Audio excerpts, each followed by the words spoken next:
Outlook is on the road. We're coming to you from the Warren Regional Juvenile Detention Center, and we're going to have a conversation at the table today. The Secretary of Justice and Public Safety, John Tilley. Stay with us.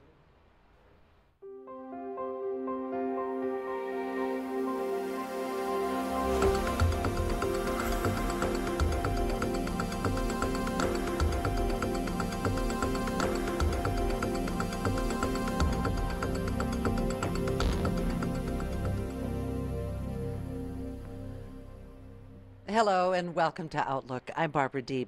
Well, if you're watching this program, you're actually watching history in the making. And the reason is we have a unique collaboration underway.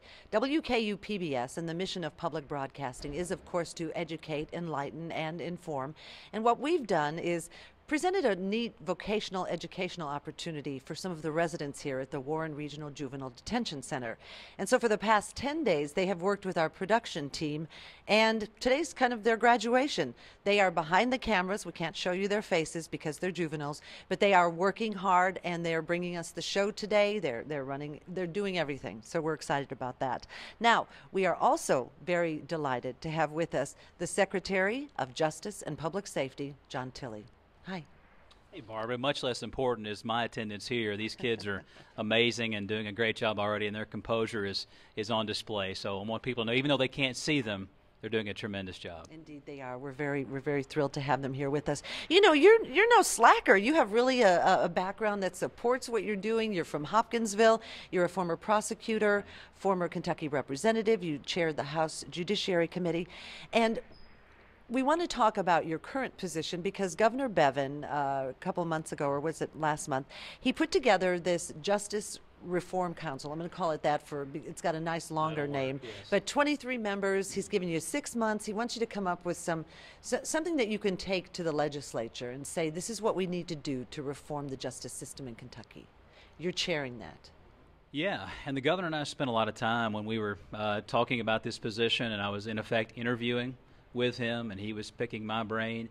He displayed an understanding of the criminal justice process and the system like someone who'd been in the trenches for years. And as someone who has been in the trenches for years and well over 2 decades now, I immediately bonded and understood his concerns and his heart for what I call change for the good in our system. There's a lot of good happening. We can exponentially again, multiply the good that's happening, and that's going to be the job of the Criminal Justice Policy Assessment Council, or CJPAC for short, which has met a couple of times now.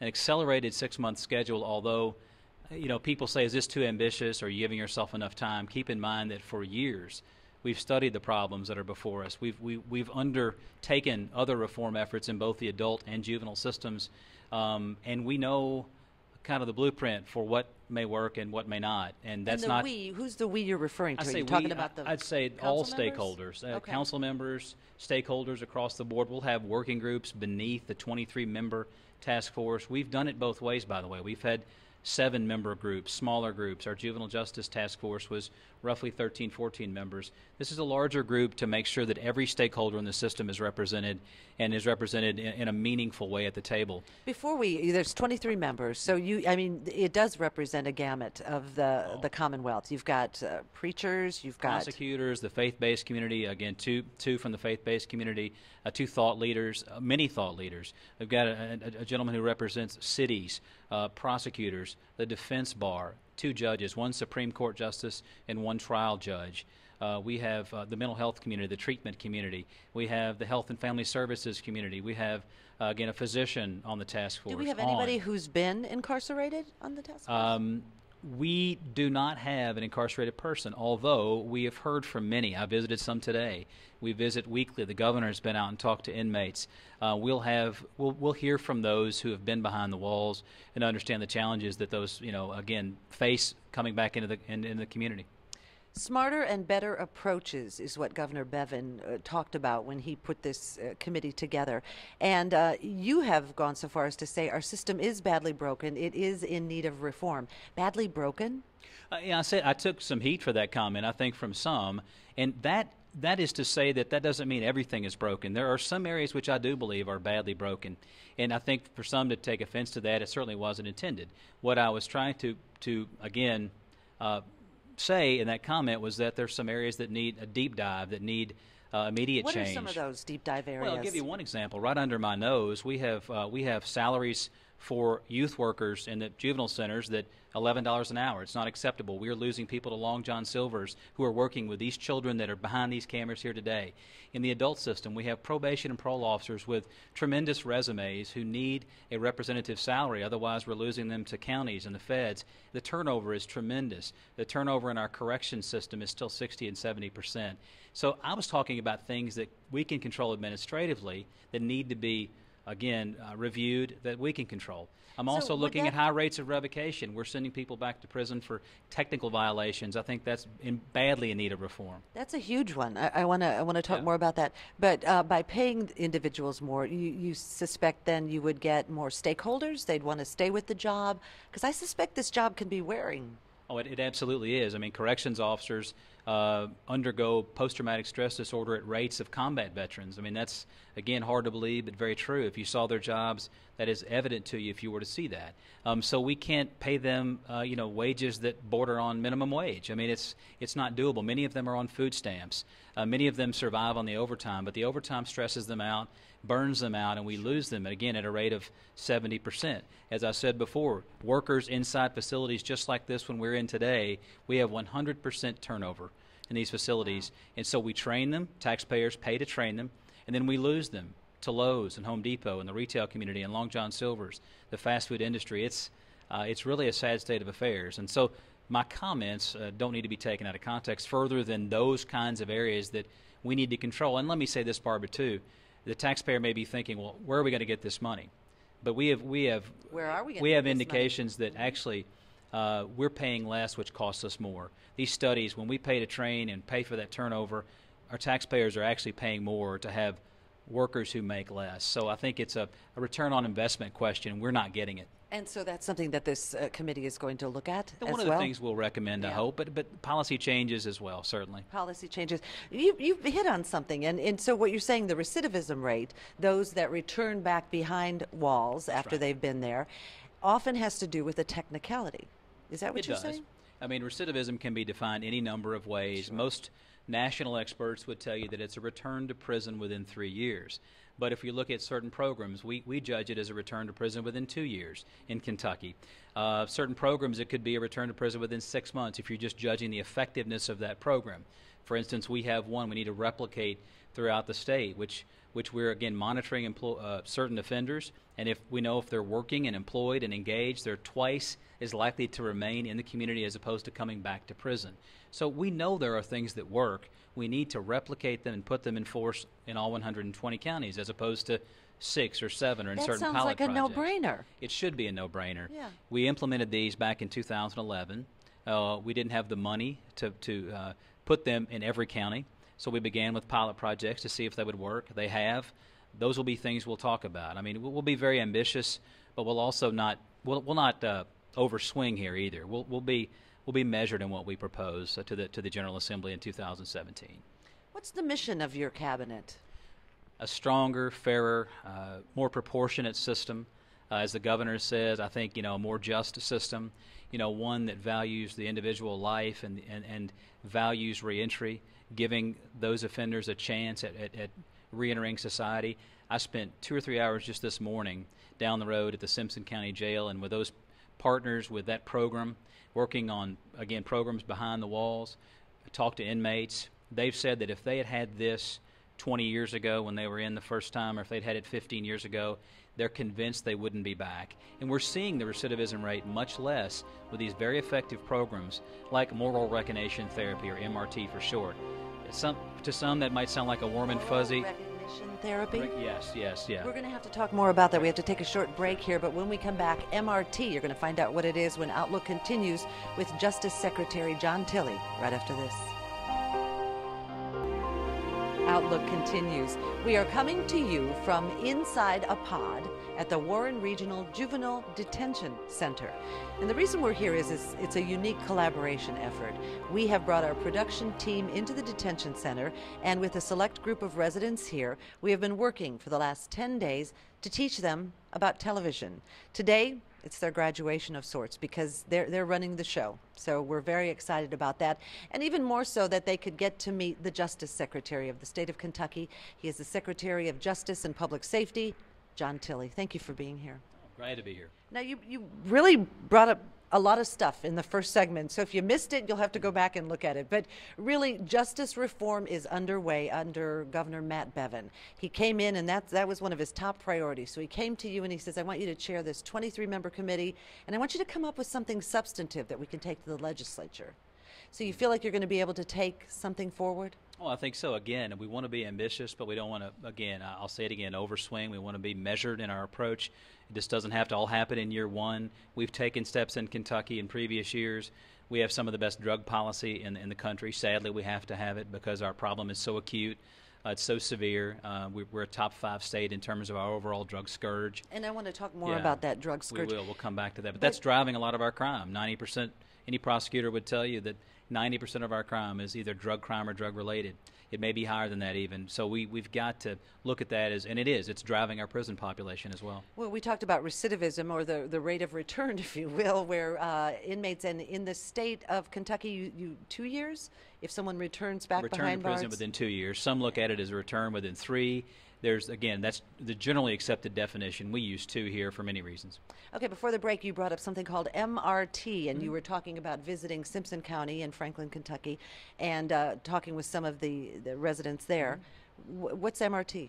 I was most recently in Marion County as well, and those are 2 counties, and not the only 2 counties, but 2 counties that are really focusing on programs to make certain that the offenders and the inmates who leave their care don't come back, and that they make significant progress toward reentry and actually getting a job and returning to their families, returning to their lives, and being able to exist outside the walls of that jail or prison.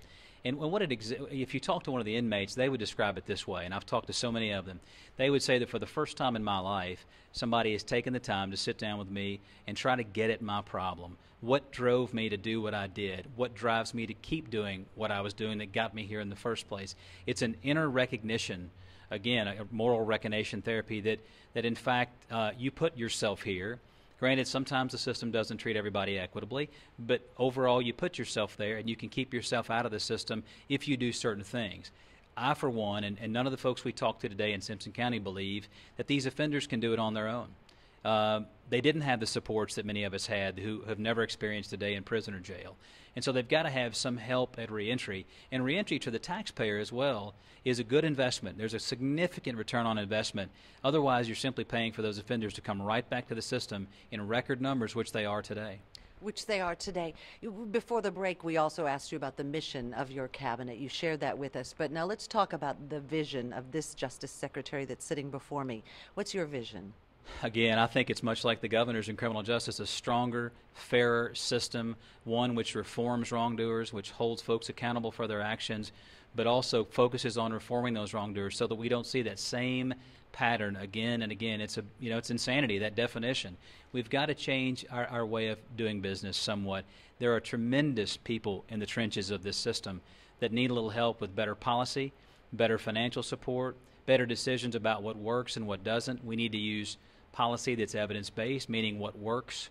We need to use data that we've never had before. We have the ability to go in and do deep dives in our system and see why certain people are returning to prison. We can see how many technical revocations we have. I talked to a gentleman just this morning who had returned to prison because he was caught with a convicted felon. He was simply conversing with a convicted felon, a 65-year-old man who'd been out of prison for 20 years. And that was enough to have his probation or his parole revoked, and he was sent back to prison. I don't think any reasonable person would think that's okay. Alternatives to incarceration. So, that's revamping a whole system if you're going to look at those kinds of alternatives. I think it can be done in stages. We've done some of that. Prosecutors, a number of them, embrace deferred prosecution. We have abilities we've never had before with electronic monitoring. I spent 2 hours yesterday with a proposal for using day reporting centers where offenders, instead of, those offenders that you can safely monitor in the community, would come in and check in. They would have their breath checked for alcohol. They would do drug testing. They would again, check in to make certain that they were not absconding, not leaving the state. But what if they have a job? What if we want to get them back to work, but then we say, okay, but yeah, you got to leave work and you got to come and do this? That's a great point, Barbara. That's one. Sometimes we place too much on the offender trying to reenter, and that offender is actually doing everything he or she can do. We're putting up obstacles to get them there. And what we want to do is make certain that the obstacles we place are necessary, that when they leave, that parole board, those conditions of parole, they don't place unnecessary restrictions on them. In other words, if they haven't had a drug problem, why give them drug treatment? Why make certain that they test for drugs when they've never had a recognized drug problem? Some of these offenders aren't addicted. Some of these offenders don't have problems with drugs. They have maybe a mental health issue. Maybe they just haven't been able to stop doing whatever they're doing, and they need help in that regard. So we've got to make certain, and we've got to work around that employment, certainly. And we keep these centers open. We're looking at potentially doing this and keeping these centers open almost 24 hours a day. So then people could go out there when it was a bit more convenient. Okay, so you have your charge before you as Secretary of the Justice and Public Safety Cabinet. Governor Bevin, you have his support. He appointed you. Does Governor Bevin have the support that's necessary when you take all of these things to the General Assembly and present them? What do you think that's going to look like? I feel like now more than ever the window's been open for some time. I think Kentucky was one of the first entrants into the reform field, both on the adult and juvenile side. You know, we're a model state for our juvenile reform. I know that, and it's happening before our eyes. Texas, Hawaii, others along the way. Again, Texas being the lead dog. Georgia, I can throw them in the mix as 4 states who are really doing it the right way, and I think we're one of them. We just have to make sure we continue to implement that policy. As for that window, I don't think it'll always be this wide open, but I think now more than ever, you have folks from the left, the middle, and the right all singing from the same sheet of music. You know, some of the most enthusiastic and convincing voices for this are coming from the right. You know, from a group like Right on Crime, with folks like Jeb Bush and Newt Gingrich and J.C. Watts and William Bennett, and you know, on and on and on. You know, Grover Norquist, for example, with Americans for Tax Reform.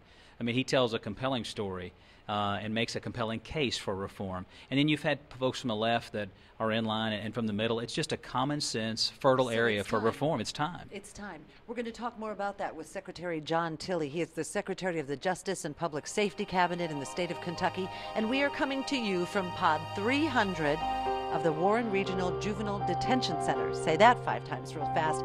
And we're taking the show on the road, and we have residents here who've been training with our production team, and they're running the show today. We're going to take another short break on Outlook, but we'll be back right after this.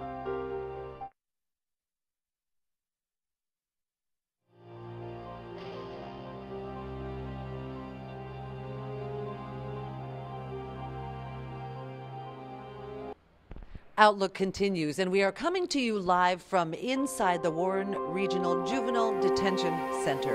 This is a collaborative effort where we've been working with some of the residents here to job train, basically. We're teaching them about television, and guess what? They're showing you what they learned because they're bringing you the program as we speak. We are joined here in this makeshift studio by the Secretary of Justice and Public Safety, John Tilley. Before the break, we were talking about recidivism, you know, efforts to make it so people don't come back inside these walls in prisons, jails across the state of Kentucky.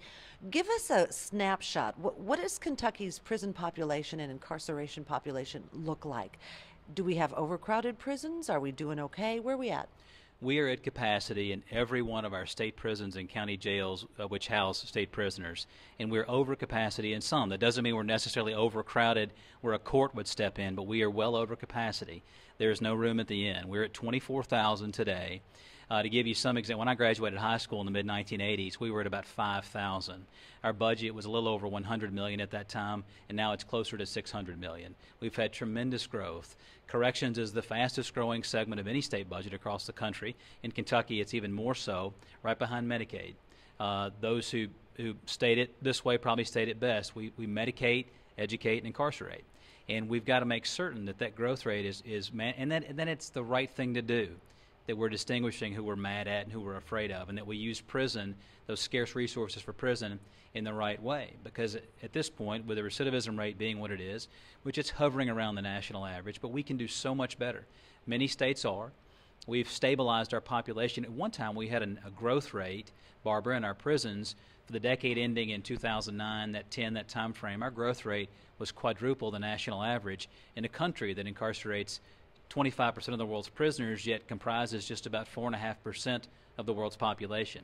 So prison is an effective tool used in the right situation. But it's not always the answer. But it's not always the answer. And, you know, we talk about throwing money into, you know, either there's not enough money or we're throwing money in places maybe we don't need to be throwing money. You talked in one of the segments on the show about the drug problem. We have a real drug problem in the state of Kentucky, in particular opioids. Absolutely. And in this area, in this region, it's crystal meth. You know, we're seeing a resurgence of that. So a lot of the reason that people are put behind bars is because of drugs. It is. So recently, $15.7 million was put into a number of heroin and substance abuse prevention programs. Do you think it's going to make a difference? I do. The governor called me on a Saturday night at 11:30 before I was even on the job. I'd been appointed, but I hadn't even seen my office yet. And he called me and he said, what works in the heroin bill? What programs actually work and what programs do not? At the time, we had some good numbers on some of the best performing programs, but he wanted to invest more money in the heroin scourge and the drug problem generally than had been invested in the previous year by the General Assembly. I wanted to invest it, so we hit it off right away. We did increase that money by an additional $12 million over the biennium. Those programs, everything from rocket dockets for prosecutors to get people through the system faster, into treatment, into diversionary programs to handle these, again, those addicted in the system. You call it rocket docket. That's moving it through the docket quicker. That's correct. Yeah. That's correct. Again, saving taxpayer dollars and getting the best results for these offenders. But using alternate sentencing worker programs, which is a nationally lauded program that we have from the Department of Public Advocacy. This is using naloxone. This is helping problems with drug-addicted mothers and babies. I mean, this goes on and on. Naloxone, which is something if someone is having an overdose, they can take this. Narcan is if somebody's not heard of naloxone. Narcan, the brand name. Yeah. So, you know, that's a controversial program. It is, and I think where we all should land on that, or where I think many of us do, is that it's not our job to judge which life is worth saving at that moment. I mean, people get to addiction in a number of ways. They may self-medicate.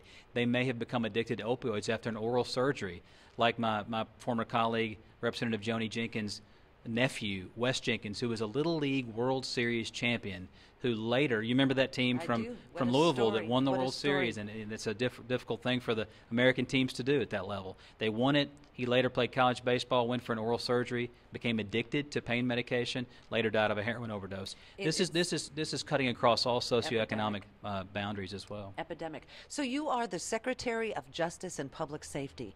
How safe is the public in Kentucky? Kentucky is one of the safest 5 states in the country. The crime rates, despite a spike in some cities, and despite some of the political rhetoric you hear, crime has been declining for years. And crime in Kentucky, again, we're one of the safest states in the country. Tennessee is one of the most dangerous states in the country, just nearby. I think we do a great job here. We have the best training for law enforcement. We do that through our cabinet. We're proud of that. Long before I was there, they were doing the best training. We have good judges and prosecutors. Again, me saying the system is badly broken doesn't mean the people in it dealing with it, an incredible challenge, aren't doing the best jobs, because they're doing tremendous work. And so I feel very confident that the reason that we have a safer state than many, many others, and sometimes we're even higher than just top 5, we're a 1 or 2 or a 3, is because we have good people that want to do the right thing. You know, we're just about out of time, but I'm going to invite you back. And so in about 6 months when we're sitting here, what do you hope to be saying, yes, we've managed to accomplish what? Well, I hope we've passed a meaningful reform bill by that time, whether it's 6 or 8 months or 9 months, but at the end of that legislative session, that we can be talking about the governor signing a bill that will safely reduce the prison population, that will get people back to work, that will reform wrongdoers, but also will treat the addicted and the mentally ill, and get the mentally ill out of our prison system. Right now, that's the biggest treatment facility is a prison for those who are mentally ill. We've got to rectify those situations. I could go on, but those would be some highlights, and I know we're almost out of time, and I'm happy to come back and talk about that. You got a date. We've been talking with the Secretary of Justice and Public Safety, John Tilley, as we've been coming to you from inside of one of the pods, one of the areas inside the Warren Regional Juvenile Detention Center. And the show today was run by residents here who trained with our production crew. So y'all did a good job. Can we clap? Yeah. Indeed, we will. You can't see them. These kids are pros. I'm telling you, they got futures. They do have futures. Because they're juveniles, we're not allowed to show you their faces. But thank you to the crew. And thank you to you for watching this edition of Outlook. I'm Barbara Deeb. Thanks for being here.